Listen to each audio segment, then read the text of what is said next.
දෙවියන් වහන්සේට අනේක වාරයක් ස්තුති කරනවා ඔබත් එක්ක ඉන්න ස්වාමින් වහන්සේ දුන්නා වූ මේ අනර්ග අවස්ථාව නිසා. අපි කාටත් වඩා දෙවියන් වහන්සේගේ වචනය ජීවමානයි බලවන්තයි. ඒ වචනය තමයි අපේ ජීවිතය වෙනස් කරන්නේ, සුව කරන්නේ, නිදහස් කරන්නේ. මගේ අම්මේ තාත්තේ සහෝදර සහෝදරිය ස්වාමින් වහන්සේ ඉදිරි අපි ගිය සෙනසුරාදා බැලුවා මනුස්සයාට බැරි දේ දෙවියන් වහන්සේට පුළුවන්. සදාකාල ජීවනයේ සොයාගෙන ඉන්න මිනිස්සෙක් ආවා. දෙවියන් වහන්සේ ඉදිරිය ඔහුට තිබුණු බාධාව නම් ඔහුගේ ධනය තම දෙවියෝ කරගන්න නිසා ඔහුට ස්වාමින් වහන්සේගේ පාද පාමුලට යන්න සදාකාල ජීවනය උරුම කරගන්න බැරි වුණා. අද දවසේ දෙවියන් වහන්සේගේ වචනය ඔබගේ හදවත තුල ස්වාමින් වහන්සේගේ වචනේ උන්වහන්සේ මට දුන්න එක දෙයක් තමයි. උන්වහන්සේගේ වචනේ යොහාන් සුභාරංචි 8 වෙනි පරිච්ඡේදයේ මේ කොටසේ යොහාන් 8:1 ඉඳලා 11 වෙනි පදේ දක්වා යොහාන් 8 පළවෙනි පදේ ඉඳලා 11 වෙනි පදේ දක්වා යේසුස් වහන්සේ දේවමාලිගා ළඟ ඉන්නකොට අනාචාර කරද්දීම ස්ත්‍රියෙක් උන්වහන්සේ ළඟට ගෙනාවා. මේ කොටසෙන් තියෙනවා ලස්සන ගීතිකාවක්. නමුත් දැන් ඒ ගීතිකාවේ ඔබට පොඩි කොටසක් මම කියන්නම්. ඒ ගීතිකාව දමිළ ගීතිකාවක්. මේ කොටසෙන් දමිළ ගීතිකාවක් හදලා තියෙනවා අන්බුන් නේසරේ කියලා. නමුත් ඒ ගීතිකාවේ සිංහලෙන් මම ගායනා කරන්නම්. ඒක ඇත්තටම ගායනා කරන්නේ සහෝදරියක්. නමුත් අපි ගායනා කරමු ඒ ගීතිකාවේ කොටසක්.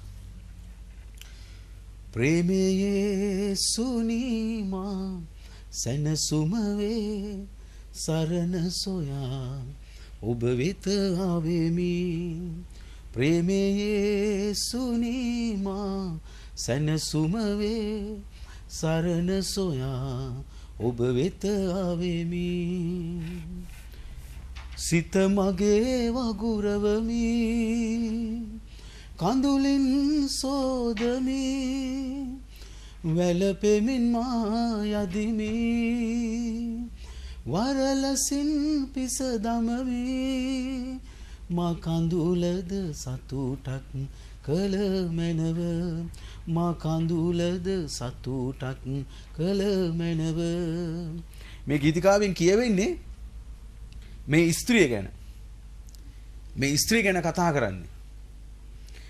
යේසුස් වහන්සේ දේවමාලිගාවේ උගන්වමින් වැඩ හිඳින කල අනාචාරය කරද්දීම ස්ත්‍රියෙක් උන්වහන්සේ ළඟට නායක පූජකවරු සහ ලියන්නන් සහ පරිසවරුන් උන්වහන්සේ වෙතට ගෙනාවා. මේ ස්ත්‍රිය ගැන තමයි මේ ගීතිකාවේ ගායනා කරන්නේ. එයාගේ ජීවිතය සම්බන්ධව. මගේ සෙනෙහවන්ත සහෝදර සහෝදරිය අපි මේ කොටස කියවමු. එවිට සියල්ලම තම තමුන්ගේ ගෙවල් වලට ගියෝය. යේසුස් වහන්සේ ඔලිව කන්දට ගියසේක. උන්වහන්සේ අලුයම දේවමාලිගාවට නැවත ආසේක. මුළු සෙනග උන්වහන්සේ ළඟට පැමිණියේය. උන්වහන්සේ වැඩ හිඳින ඔවුන්ට ඉගැන්වූසේක. එවිට කාම මිච්ඡාචාරය කරද්දී 80 ස්ත්‍රියෙක් ලියන්නන් හා පරිසවරුන් විසින් ගෙනවිත් මැද සිටුවා. උන්වහන්සේට කතා කොට ආචාර්යනි මේ ස්ත්‍රිය කාම මිච්ඡාචාරය කරද්දීම අල්ලන ලද්දීය. මෙබඳු අය ගල්ගසා මරන්ට මෝසෙස් විසින් ව්‍යවස්ථාවේ අපට අනකර තිබේ. නමුත් ඔබ මෑ ගැන කියන්නේ කුමක්දයි ඔහු උන්වහන්සේගෙන් ඇසුවෝය. ඔහු මෙසේ ඇසුවේ උන්වහන්සේ පරීක්ෂා කරමින් උන්වහන්සේට වරද තබන්නට කාරණයක් ලබන පිණිසය. නමුත් යේසුස් වහන්සේ නැමී ඇඟිල්ලෙන් බිම ලිව්සේක. ඔවුන් උන්වහන්සේගෙන් අසා සිටියේදී උන්වහන්සේ කෙලින් වී ඔවුන්ට කතා කොට නුඹලා අතරින් පව් නැත්තා ඈට පළමු කොට ගලක් ගසාවයි කියා නැවතත් නැමී ඇඟිල්ලෙන් බිම ලිව්සේක. ඔහු ඒ අසා වැඩිමහල්ලා පටන් බාලයා දක්වා එකිනෙකා පිටත ගියෝය. යේසුස් වහන්සේ පමණක් එහි සිටිසේක. ස්ත්‍රිය සිටි තැනම මැද සිටියාය.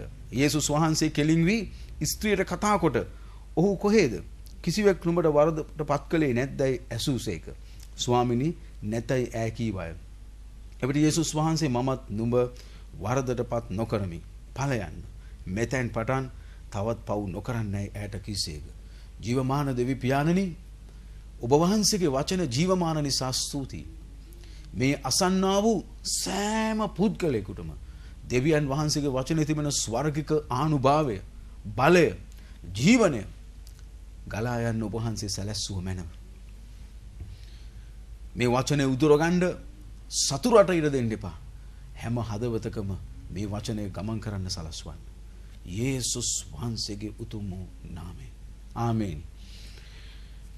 බලන්න යොහාන් 8 ඉඳලා 11 වෙනි පදයේ දක්වා දෙවියන් වහන්සේ අපිට මතක් කරලා දෙන්නේ මොනවද? මට මේ කොටස කියවනකොට මතක් වුණේ ඔබ වරදක් කළොත් මොනවද බලාපොරොත්තු වෙන්නේ? මතෙව් 7:12 වෙනි පදයේ කියනවා මිනිස්සෙක් විසින් නුඹලාට යමක් කරනවාට කැමතිද? ඒ දේම ඔවුන්ට කරන්න. යම් මිනිස්සෙක් වරදක් කළොත්, පාපයක් කළොත් ඒ තනත්තාට මිනිස්සෙක් මොනව කරනවටද කැමති? ඒ මිනිස්යාට මොන වගේ ප්‍රතිචාරයක් දක්වනවටද කැමති? ඔබ වරදට හසු වෙලා තියෙනවද? ඔබ උදහසට හසු වෙලා තිබෙනවද? ඔබ දඬුවමට හසු වෙලා තිබෙනවද? ඔබ නොසෙල්වෙන්න, සෙලවෙන්න බැරි ලෙස, ගැලවෙන්න බැරි ලෙස ඔබ විවිධ තැන්වලට හසු වෙලා තියෙනවද? එහෙම හසු වුණොත් මිනිස්සෙක් වෙන ඔබ මොනවටද කැමති? හැම මිනිස්සෙක්ම කැමති, වැරදි කරපු හැම මිනිස්සෙක්ම කැමති ඔවුන්ට කමාව දෙනවා නම්, ඔවුන්ට සමාව දෙනවා නම්, ඔවුන්ව නිදහස් කරනවා නම්, ඔවුන්ට කවුරු හරි දයාව දක්වනවා නම්, ඔවුන්ට කවුරු හරි සෙනෙහස දක්වනවා නම්, යේසුස් වහන්සේ මතෙව් 7:12 කිව්වා නුඹලාට යමක් මොන වගේ යමක් නුඹලාට මිනිස්සෙක් කරනවට කැමතිද? ඒ දේම අනිත් අයටත් කරන්න. ඒ දේම අනිත් අයටත් කරන්න කියලා යේසුස් වහන්සේ කිව්වා. මේ ස්ත්‍රිය වැරදි කරද්දීම හසු වුණා. පාපය කරද්දීම හසු වුණා. දැන් මේ ස්ත්‍රිය තීරණාත්මක මොහොතකට ඇවිල්ලා තියෙනවා. මොනවද බලාපොරොත්තු වෙන්නේ? මොනවද බලාපොරොත්තු වෙන්නේ? මොනවද බලාපොරොත්තු වෙන්නේ? මේ වගේ හසු වුණ මිනිස්සෙක් හැමෝම බලාපොරොත්තු වෙන්නේ කරුණාව, දයාව, කමාව ඉල්ලුවොත්. ඔබ යම් වරදකට හසු වෙලා තීරණාත්මක මොහොතකට ආවහම ඔබ බලාපොරොත්තු වෙන්නේ කවුරු හරි මට කමාව දෙනවා නම්, කවුරු හරි මට සමාව දෙනවා නම්, කවුරු හරි මාව අතරමැද්දට පැනලා නිදහස් කරනවා නම්. දැන් බලන්න මතෙව් 7:12 වෙනි පදයේ කියනවා එබැවින් මිනිසයන් විසින් නුඹලාට යමක් කරනවට නුඹලා කැමතිද? නුඹලාත් එසේම ඔවුන්ට කරපල්ලා. ව්‍යවස්ථාවත් අනාගත වාක්‍යයත් මේ. යම් මිනිසෙක් තීරණාත්මක මොහොතකට, වරදකට, මහ විශාල දඬුවමකට පත් වුණොත් ඔවුන් හැම කෙනෙක්ම කැමති වෙන්නේ අනේ කවුරු හරි මාව මැද්දට පැනලා මං වෙනුවෙන් ඉදිරිපත් වෙලා නිදහස් වෙන්න. නිදහස් කරන කෙනෙක් ඉන්නවා. මේ පොළොවේ හැම තැනම නඩු ශාලාවල් තියෙනවා. උසාවි තියෙනවා. හැබැයි ඒ ඔක්කොම වැරදි කරපු අය. සමහර අය වැරදි කළේ නැහැ, සමහර අය වැරදි කරපු අය. බොහෝ අය වැරදි කරපු අය. ඒ හැම කෙනෙක් වෙනුවෙන්ම ලෝය කෙනෙක්, එයා වෙනුවෙන් නඩුව කතා කරන්න පුද්ගලයෙක් ඉදිරිපත් වෙනවා.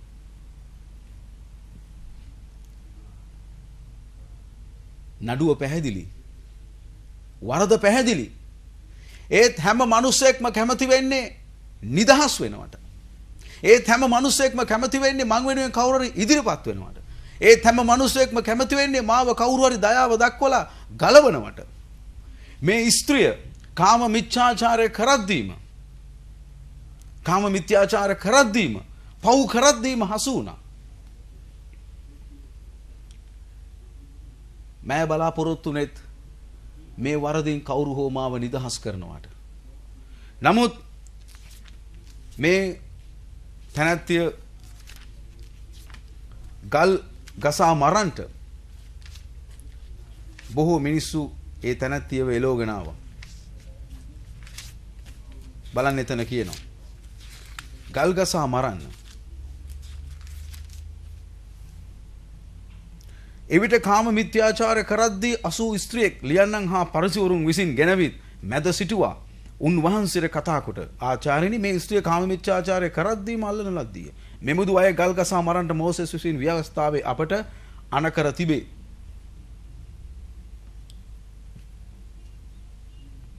පරණ ගිවිසුමේ තියෙනවා මෙවැනි අය ගල් ගසා මරන්න කියලා. යේසුස් වහන්සේගේ හදවත කියනවා ඔන්න මම මේ කොටසෙන් අද ඔබට කතා කරන්න යන මාතෘකාව මොකද්ද? යම් වරදකට හසු වුණොත් යම් දඬුවමකට හෝ පාපයක් කරද්දී කෙනෙක් අසු වුණොත් යම් උසාවයකදී තීරණාත්මක මොහොතකට ආවොත් හැම මිනිසෙක්ම බලාපොරොත්තු වෙන්නේ දයාව, කරුණාව, නිදහස.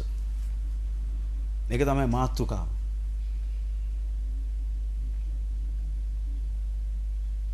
මොවුන් යේසුස් වහන්සේ වෙතට මේ ස්ත්‍රිය ගෙනාවේ යේසුස් වහන්සේව පරීක්ෂා කරන පිණිස. යේසුස් වහන්සේව සෝදිසි කරන පිණිස. යේසුස් වහන්සේව මේ කාරණේදී අල්ල ගන්නා පිණිස.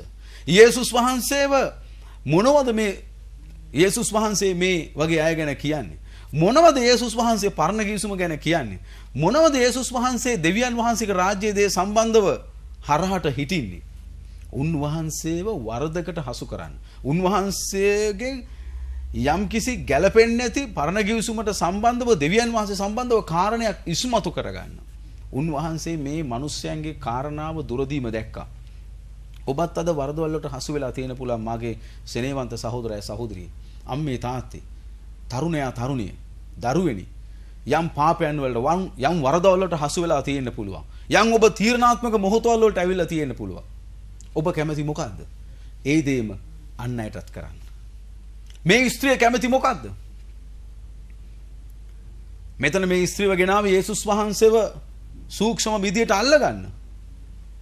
නමුත් මේකෙන් වඩා වටිනා වූ දෙයක් අපිට ඉගෙන ගන්න තියෙනවා. මම අර ගායනා කළේ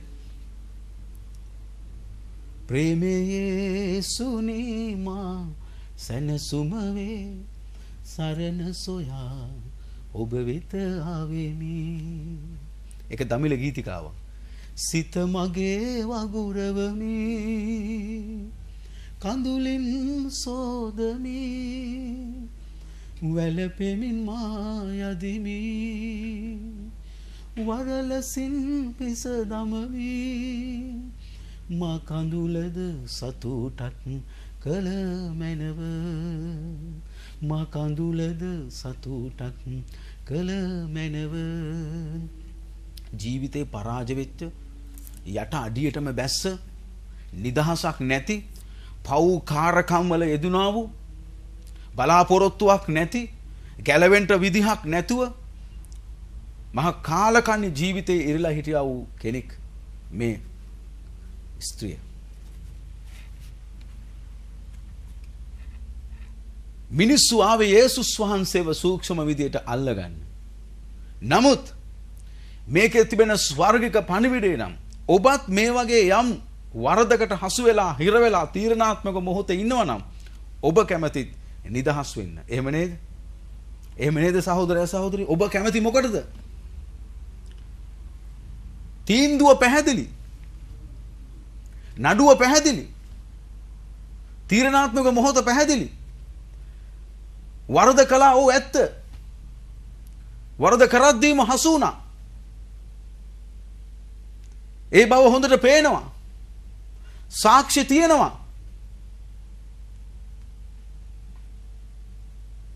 නමුත් මට කවුරු හරි දයාව දක්වනවා නම්, කරුණාව දක්වනවා නම්, ප්‍රේමය දක්වනවා නම් මට නිදහස් වෙන්න අවස්ථාවක් වේවි. මේ ලෝකේ හැම මිනිසෙක්ම දෙවියන් වහන්සේ ඉදිරියේ වරදවල් වලට හසු වෙච්ච මිනිස්සු. රෝම 3:23 කියන සියල්ලෝම පව්කට දෙවියන් වහන්සේගේ මහිමෙන් හීන වෙලා. රෝම 6:23 කියනවා පාපේ කුලිය නම් මරණය.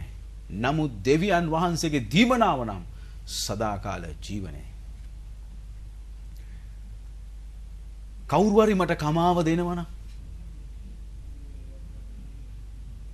සාක්ෂි ඇතුව පෞකාර කරද්දීම වරදට හසු වෙච්ච මිනිසෙක් අල්ලගත්තාම දහසක් සාක්ෂි තිබුණත් ඒ තැනත්තා කවුරු හෝ මං වෙනුවෙන් ඉදිරිපත් වෙන ලෝය කෙනෙක්ව අල්ලගෙන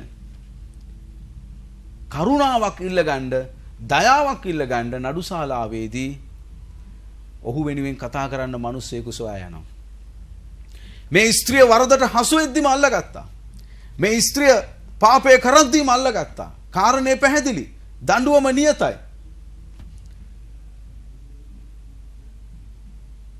කාගේවත් වෙන සාක්ෂිය ඕනේ නැහැ. නමුත් මේ ස්ත්‍රිය බලාපොරොත්තු වෙන්නේ මේ වෙලාවේ කවුරු හෝ මේ සියල්ලෙන් මට ගැලවීම නිදහස සුවය දෙන්න කවුරු හරි ඉන්නවනම් මොන තරම් අනර්ගද. මගේ සෙනෙහවන්ත සහෝදරය සහෝදරිය මිනිස්සු දිහා බලනකොට දෙවිදුන් ඉදිරියේ අපි හැමෝම පව් කරලා අපි මිනිස්සු ඉදිරියේ විනිශ්චයෙන් බලන්නේ නැහැ. මේකේ අනර්ග දෙයක් අපිට ඉගෙන ගන්න තියෙනවා. මොකද්ද මාතෘකාව? නුඹට යමෙක් කරනවට නුඹ කොහොමද කැමති? ඒ දේම අන් අයටත් කරන්න. මේ ස්ත්‍රිය කැමති මොනවාද? යේසුස් වහන්සේ හදවත දැක්කා. මොකද්ද උන්වහන්සේ කියන්නේ? මෙන්න උතුම් කාරණාව. මේක තදින් අල්ලගන්න. ඔබ අනිත් මිනිස්සුන්ටත් ඒක කරන්න. හැමෝම කියනවා ගල් ගහන්න. හැමෝම කියනවා මරන්න. යේසුස් වහන්සේගේ සිත කියනවා මෑට තව අවස්ථාවක් දෙමු. මෙයාට තව අනර්ග අවස්ථාවක් දෙමු. කාරණේ පැහැදිලි. තීන්දුව පැහැදිලි. සාක්ෂි තියෙනවා. දඬුවම දෙන්නයි විතරයි දැන් තියෙන්නේ. ඒත් යේසුස් වහන්සේගේ සිත කියනවා අනේ මෙයාට තව අවස්ථාවක් දෙන්න ඕනේ. මිනිස්සු කියනවා ගල් ගහන්න කියලා. මිනිස්සු කියනවා මරන්න කියලා. යේසුස් වහන්සේගේ සිත කියනවා තව අවස්ථාවක් දෙන්න කියලා. ඔබටත් එහෙම නෙවෙයිද උනේ? මම පාපේ ඉන්නකොට මම කාලකන්ණි දුෂ්ට ජීවිතයේ ඉන්නකොට ඔබ පෞකාරකමේ දුෂ්ට කාලකන්ණි ජීවිතයේ ඉන්නකොට ඔබටත් ඒකම නේද ඕනේ? මිනිස්සු කියනවා ගල් ගහන්න. මිනිස්සු කියනවා ඔහු එපා කරන්න. මිනිස්සු කියනවා ඔහුට ඌව මරන්න. මිනිස්සු කියනවා ඔහුව අයින් කරන්න. ඔහු මේ වරද කළා. ඒ බව හොඳට ඔප්පු වෙනවා. නමුත් යේසුස් වහන්සේගේ සිත කියනවා අපි යාට එක අවස්ථාවක් දෙමු. හලෙලූයා. යේසුස් වහන්සේ කියන්නේ මුළු ලෝක සංහතියටම දහස් ගණන් අවස්ථාව දෙන තැනන් වහන්සේ. ආමෙන්. යේසුස් වහන්සේ අපිට දීලා තියෙන අවස්ථාවන් කවුරුත් දෙන්නේ නැහැ. මේ පොළොවේ කිසිම මිනිසෙක් අපිට එවැනි අවස්ථාවන් දෙන්නේ නැහැ. බයිබලයේ කියනවා උන්වහන්සේ මිනිසුන්ගේ පව් ගණනට නොතබන දෙවියන් වහන්සේ. මිනිසුන්ගේ වැරදි ගණනට නොතබන දෙවියන් වහන්සේ. යේසුස් වහන්සේ හැම මිනිසෙකුටම අවස්ථාවක් දෙනවා.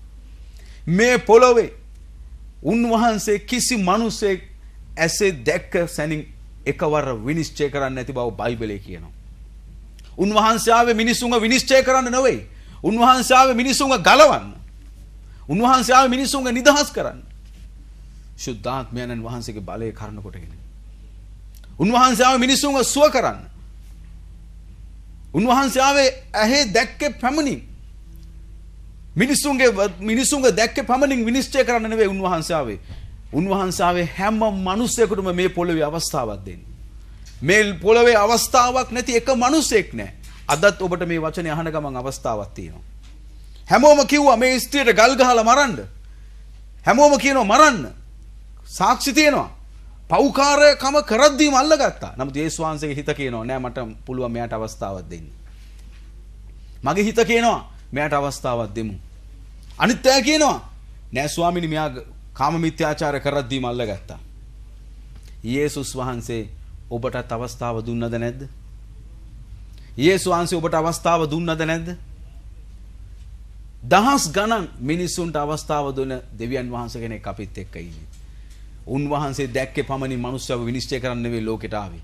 හැම මිනිස්සෙකුටම අවස්ථාව දීලා මිනිසුන්ව ගලවන්න යේසුස් වහන්සේ මේ ලෝකෙට ආවේ. ආමෙන්. උන්වහන්සේ ආවේ ගලවන්න. උන්වහන්සේ ආවේ නිදහස් කරන්න. උන්වහන්සේ ආවේ සුව කරන්න. ඔබට උන්වහන්සේ කොච්චර අවස්ථාවල් දීලා තියෙනවද? සමහරට ඔබටත් මටත් මේ කාරණේ අමතක වෙන්න පුළුවන්. වැරදි කරන මිනිස්සු දැක්කහම එකවර විනිශ්චය කරන ජීවිතයක් ඔබටත් මටත් තියෙන්න පුළුවන්. එකවර දඬුවමක් කර දෙන්න ඕනේ කියලා ජීවිතයක් ඔබටත් මටත් තියෙන්න පුළුවන්. එකවර උදහස ඉල්ලන ක්‍රියාවක් ඔබටත් මටත් තියෙන්න පුළුවන්. ඔබටත් මටත් අමතක වෙලා මටත් දහස් ගණන් යේසුස් වහන්සේ අවස්ථාව දුන්නා නේද කියා. එහෙනම් ඔබත් අනිත් මිනිසුන්ට අවස්ථාව දෙන්න. අනිත් මිනිසුන්ට අවස්ථාව දෙන්න. යේසුස් වහන්සේ කිව්වා මිනිස්සු කියනවා ගල් ගහන්න, ඒත් මගේ හිත කියනවා මෑට තව අවස්ථාවක් දෙමු. මෑට තව chance එකක් දෙමු. මෑට තව දයාවක් කරුණාවක් දක්වමු.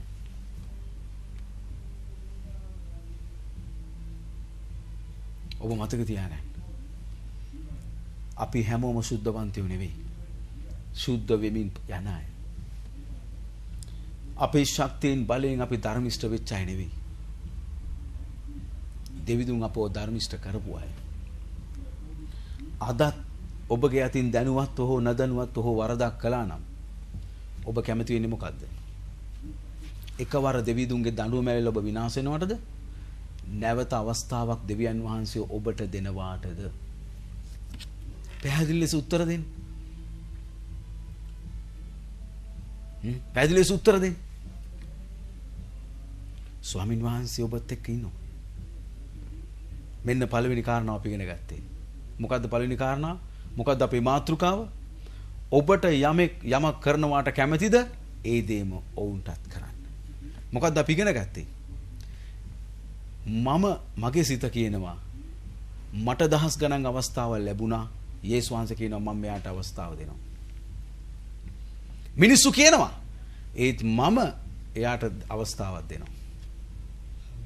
ස්වාමින් වහන්සේ අපි හැමෝටම ආදරය කරන දෙවියන් වහන්සේ. අපි හැමෝටම උපකාර කරන දෙවියන් වහන්සේ. දහස් ගණන් අපි පව් කරද්දී යේසුස් වහන්සේ අපිට අවස්ථාව දුන්නා. යේසුස් වහන්සේ අපිට අවස්ථාව දුන්නා.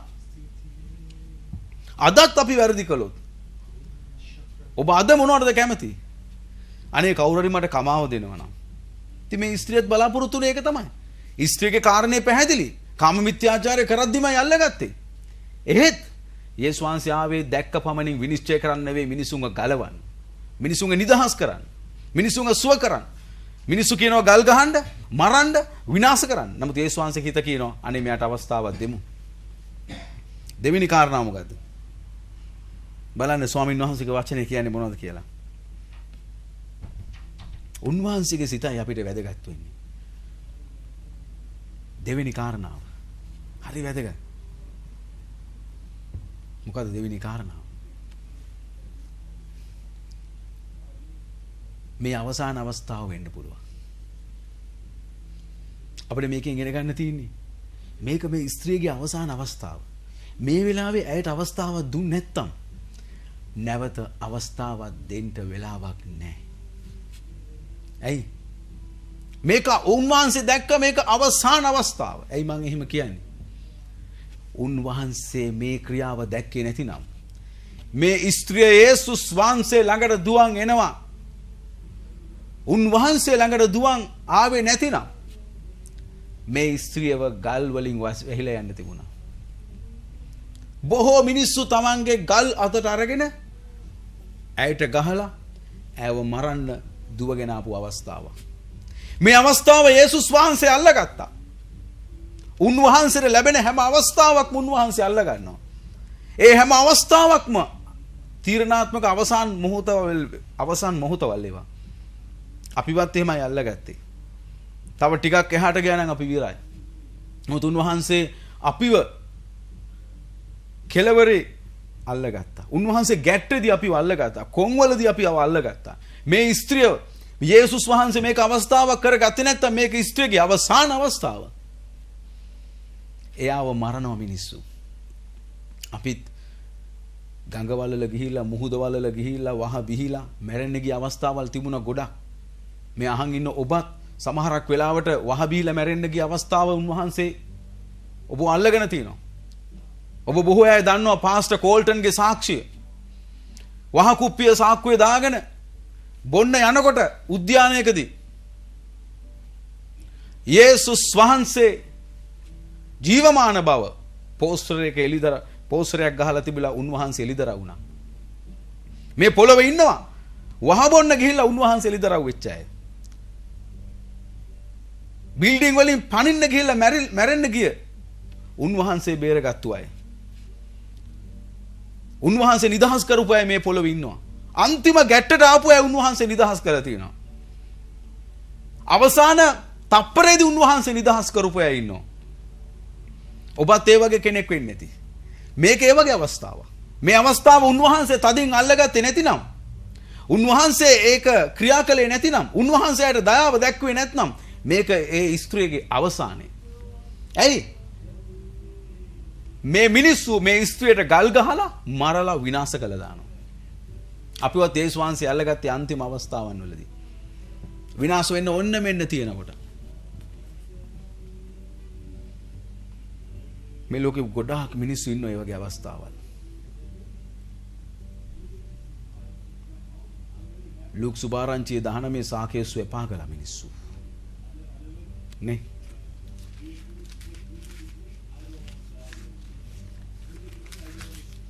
මොනවද කියන්නේ?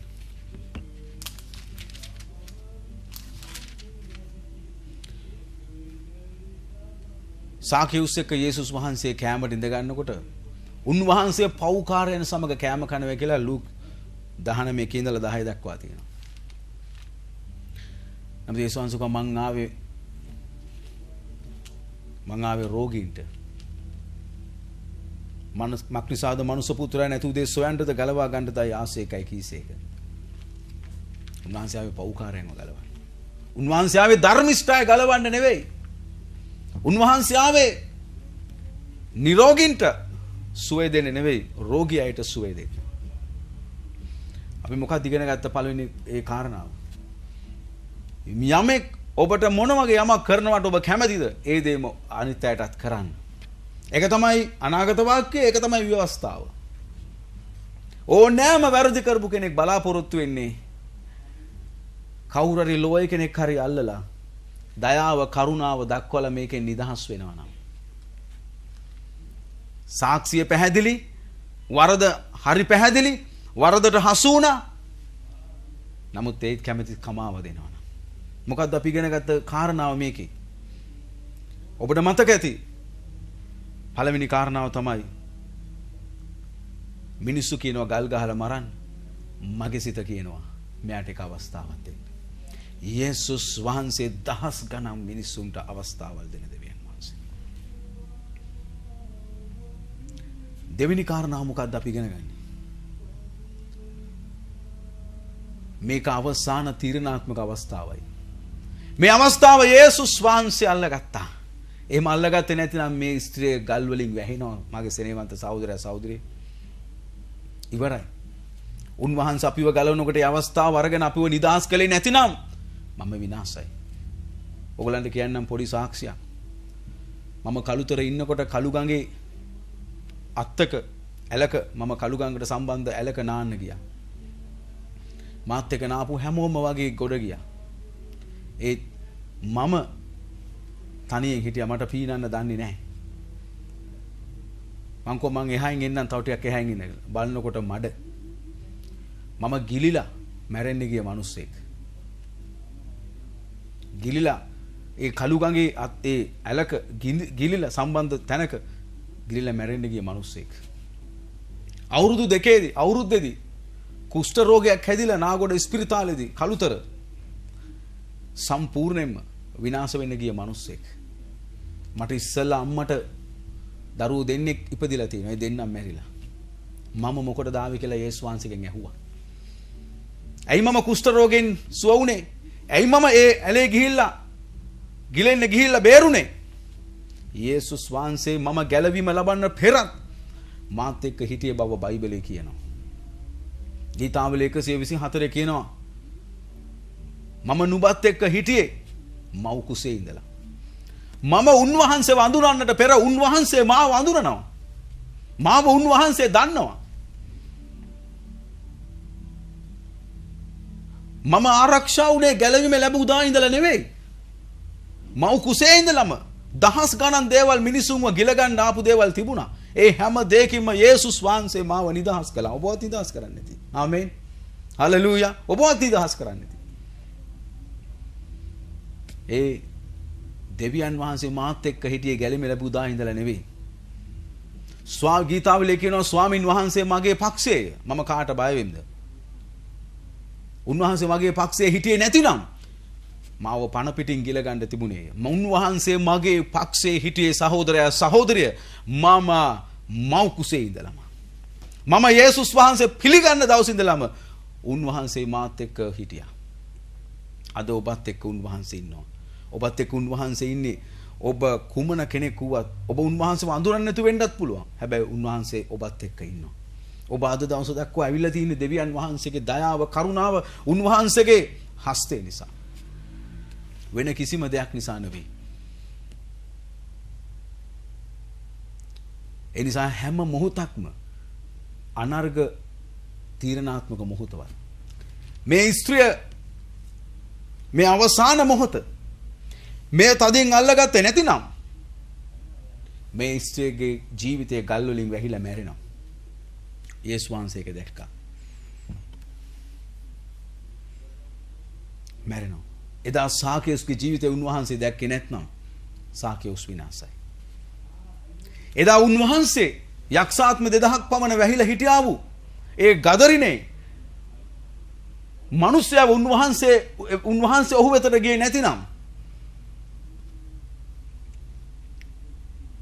ඌරු රැළ නෙවෙයි ඔහු ප්‍රපාතයෙන් ගිහිල්ලා මැරෙන්න තිබුණා. ඔහු ප්‍රපාතයට ගිහිල්ලා මැරෙන්න තිබුණා. කවුරුත් ඒ මිනිස්සයා ළඟට ලංුනේ නැහැ. කවුරුත් ඒ මිනිස්සයාට ලංුනේ නැහැ. බයයි. ස්වාමින් වහන්සේ ලංුණා. ස්වාමින් වහන්සේ දැක්කා. තංගල් වලින් ගැට ගහලා සෝහන් ගෙවල් වල ඉන්නේ. ගල් වලින් කපා ගන්නවා. නිර්වස්ත්‍රව. නමුත් යේසුස් වහන්සේ දැක්කා ඒක තමයි මොහොත. ඒ තමයි මොහොත. ඒ මනුස්සයට හැම මනුස්සයෙක්ම ලං වෙන්නේ නැහැ බයයි. පස්සේ මනුස්ස මොනවද කිව්වේ? ඔහු සුව වුණ නිසා කිව්වා යේසුනි මං ඔබ අනු එන්නේ. ඔබ යන කොතැනකට වුවත් මං එන්නේ. හැම අවස්ථාවක්ම ඒ වගේ අවස්ථාවල් කරගන්න සහෝදරයා සහෝදරිය. දැක්කේ පමණින් මිනිස්සුන්ව විනිශ්චය කරන්න යන්න එපා. ඔබට කොච්චර අවස්ථාවල් ලැබිලා තියෙනවද? ඔබත් අන් අයට අවස්ථාවල් දෙන්න. තුන්වෙනි කාරණාව මොකද්ද?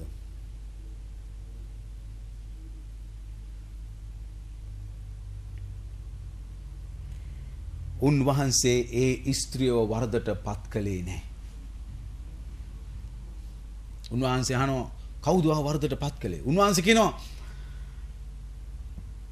පව් නොකල කෙනෙක් නැත්නම් පළවෙනි ගල ගහන්න. පව් නොකරපු මිනිස්සෙක් නැහැ. හැමෝම ගල් බිමට දාලා ගියා.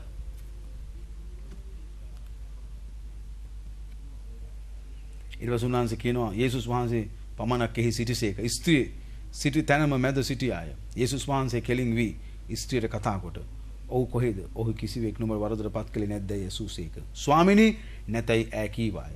එවිට යේසුස් වහන්සේ මමත් නුඹ වරදට පත් නොකරමි. ඵලයන් මෙතෙන් පටන් පව් නොකරන්නයි ඈට කිස්සේක. යේසුස් වහන්සේ පරණ ගිවිසුමේ නියෝගය වචනය කඩ කළේ නැහැ. පව්කාරයක්වත් ගැලෙව්වා පමණි. උන්වහන්සේ ආවේ පරණ ගිවිසුම කඩන්නවත් උන්වහන්සේ ආවේ ඒ ගිවිසුම අවලංගු කරන්න නෙවෙයි.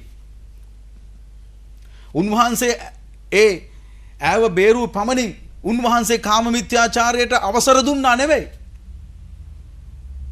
පව් නොකල කෙනෙක් ඉන්නවා නම් පළවෙනි ගල ගහන්න කිව්වා. උන්වහන්සේ පරණ ගිවිසුම කැඩුවේ නැහැ. උන්වහන්සේ පරණ ගිවිසුම බින්දේ නැහැ. උන්වහන්සේ පරණ ගිවිසුම අවලංගු කරේ නැහැ.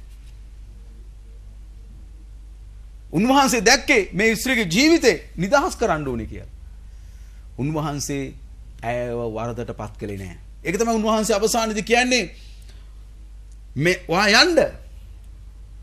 නුඹ ඵලයන්. හැබැයි මෙතෙන් පටන් පව් කරන්න එපා. උන්වහන්සේ පාපයට අවසර දුන්නේ නැහැ. උන්වහන්සේ කව පව් කරන්න එපා යන්න.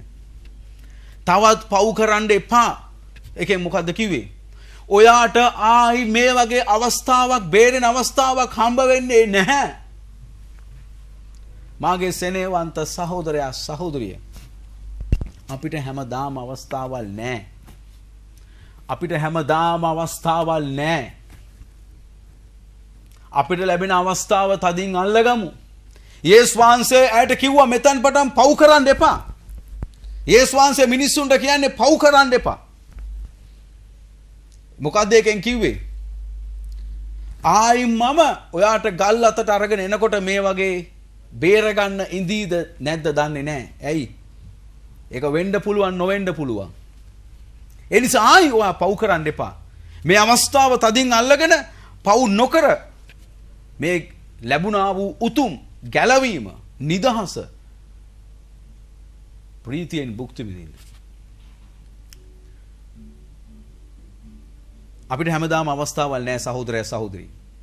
අපිට හැමදාම chance ලැබෙන්නේ නැහැ. අපිට එකක් ලැබෙයි, දෙකක් ලැබෙයි, තුනක් ලැබෙයි. නමුත් ඒ අවස්ථාව තදින් අල්ල ගන්න ඕනේ. යේසුස් වහන්සේට බලය තියෙනවා. නමුත් අපිට නැවත වාරයක් අවස්ථාව ලැබෙයි කියලා කවදාවත් අපිට කියලා නිශ්චය කොට කියන්න බෑ. නමුත් මේ ලැබුණු අවස්ථාව තදින් අල්ල ගන්න. මේ ස්ත්‍රියට යේසුස් වහන්සේ කිව්වා යන්න. පව් කරන්න එපා. යන්න. පව් කරන්න එපා. මගේ සෙනෙහවන්ත සහෝදරයා සහෝදරිය ඔබට ලැබෙන අවස්ථාව තදින් අල්ල ගන්න. යේසුස් වහන්සේ පරණ ගිවිසුම කැඩුවා නෙවෙයි. පරණ ගිවිසුම අවලංගු කරා නෙවෙයි. යන්න මෙතන් පටන් පව් කරන්න එපා. මොකක්ද ඒකෙන් උන්වහන්සේ කියන්නේ? ආයි මේ වගේ ගල් අතට අරගෙන එලවාගෙන එනකොට ඔබ වෙනුවෙන් නිදහස් කරන්න, මැදිහත්කාරකම් පවත්වන්න හිත ගන්න කෙනෙක් නැතු වෙන්න පුළුවන්. ඒ නිසා පව් නොකර නැවත ස්වාමින් වහන්සේගේ ගැලවීමේ ප්‍රීතිය භුක්ති විඳින්න. මේ අවස්ථාව තදින් අල්ලගන්න. මාගේ සෙනෙහවන්ත සහෝදරයා සහෝදරිය ඔබ ඉන්න තැන ඉඳලා ඔබ මේ අවස්ථාව තදින් අල්ලගන්න. ඔබට ආයි අවස්ථාවක් ලැබෙන්නේ නැහැ මේ වගේ පණිවිඩ අහන්න, ගීතිකා අහන්න. අද ඉන්න මිනිස්සයා හෙට නැහැ, උදේ ඉන්න මිනිස්සයා දවල්ට නැහැ, දවල් ඉන්න මිනිස්සයා රැයට නැහැ. යේසුස් වහන්සේ මිනිසුන්ට අවස්ථාවල් දෙනවා. මේ ස්ත්‍රීට අවස්ථාවක් දුන්නා. මේ ස්ත්‍රියක තදින් අල්ලගත්තා. අන්තිමට ඒ සේවිකාවක් වුණා ස්වාමින් වහන්සේගේ රාජ්‍යයේ. සේවිකාවක් වුණා. මොකද්ද අපි ඉගෙන ගත්තේ මේ වචනේ? යමෙක් නුඹට යමක් කරනවාට කැමතිද? ඒ දෙම ඔවුන්ටත් කරන්න. නෑම වැරදි කරපු මිනිසෙක් බලාපොරොත්තු වෙන්නේ වැරද්ද පැහැදිලිව සාක්ෂිව තිබුණත් ලෝය කෙනෙක් අල්ලගෙන කමාව ලැබෙනවා නම්. මේ ස්ත්‍රිය වරදක් කළේ ඇත්ත. ඒත් මේ ස්ත්‍රී බලාපොරොත්තු වෙන්නේ මොකද්ද? මිනිස්සු කියනවා ගල් ගහලා මරන්න. ඒත් යේසුස් වහන්සේගේ සිත කියනවා නෑ මට මෙයාට අවස්ථාවක් දෙමුද තව එකක්. හැමෝම කියනවා ගල් ගහලා මරමු. ඒත් යේසුස් වහන්සේ මගේ හිත කියනවා, යේසුස් වහන්සේ කියනවා මගේ හිත කියනවා මෙයාට තව එක අවස්ථාවක් දෙමු. ඔබට යේසුස් වහන්සේ නොසෑහෙන්න අවස්ථාවල් දෙන දෙවියන් වහන්සේ. උන්වහන්සේ ඇස් වලින් දැක්ක පමණින් විනිශ්චය කරන්න නෙවෙයි ආවේ, ගලවන්න ආවේ. දෙවෙනි කාරණා මොකද්ද අපි ඉගෙන ගත්තේ? මේක තීරණාත්මක මොහොතක්. මොකද්ද? මේ අවස්ථාව යේසුස් වහන්සේ තදින් අල්ලගත්තේ නැත්නම් මේ ස්ත්‍රියව නිදහස් කරන්න. මේ ස්ත්‍රියගේ ශරීරයේ ගල් ගොඩක් වෙලා මේ මිනිස්සු මේ ස්ත්‍රියව මරනවා. අපිත් මැරෙන්න ගිහිල්ලා බේරිච්ච අවස්ථාවල් අනන්ත අප්‍රමාණ තියෙනවා. ඔබත් ඇති. මමත් අන්තිම මොහොතවල බේරිච්ච අවස්ථාවල් තියෙනවා. මං කිව්වේ මම ඇලක පීනන්න දන්නේ නැහැ. නමුත් ඇලක නාන්න ගිහිල්ලා මැරුණා. මැරිලා අවස්ථාවක බේරුච්ච මිනිස්සෙක්. මේ අවස්ථාව යේසුස් වහන්සේ තදින් අල්ලගත්තා. මෙතන යේසුස් වහන්සේ හිටියේ නැතිනම් අනිවාර්යයෙන් මේ මිනිස්සු ස්ත්‍රිය ගල් වලින් වහලා මරනවා. නමුත් යේසුස් වහන්සේ ආව බේරුවා. ඔබත් වරදකට හසු වෙලා සාක්ෂි 100ක් තිබුණා. ලෝය කෙනෙක් අල්ලගෙන ඔබ මොකද්ද කරන්න හදන්නේ? ඔබට දයාව කරුණාව දක්වන්න කොහොම හරි කාරණයක් හොයනවා. තුන්වෙනි කාරණාව අපි ඉගෙන ගත්තේ. උඹ මෙතෙන් පටන් පව් කරන්න එපා. ඵලයන්. පව් කරන්න එපා. මොකක්ද එකෙන් කිව්වේ? ආයි අවස්ථාවක් ලැබෙන එකක් නැහැ. මේ අවසාන අවස්ථාව. අවසාන මොහොත. පාවුල් තුමා බයිබලයේ කියනවා ගැලවීම හෙට නෙවෙයි. ගැලවීම අද. ගැලවීම මේ මොහොතේ. සුවය මේ මොහොතේ. නිදහස මේ මොහොතේ. මේක තදින් අල්ලගන්න. ගැලවීම අදයි. දෙවන් වහන්සේගේ වචනේ කියනවා ගැලවීම අදයි. ගැලවීම හෙට නෙවෙයි. හෙට කියලා දවසක් නැහැ.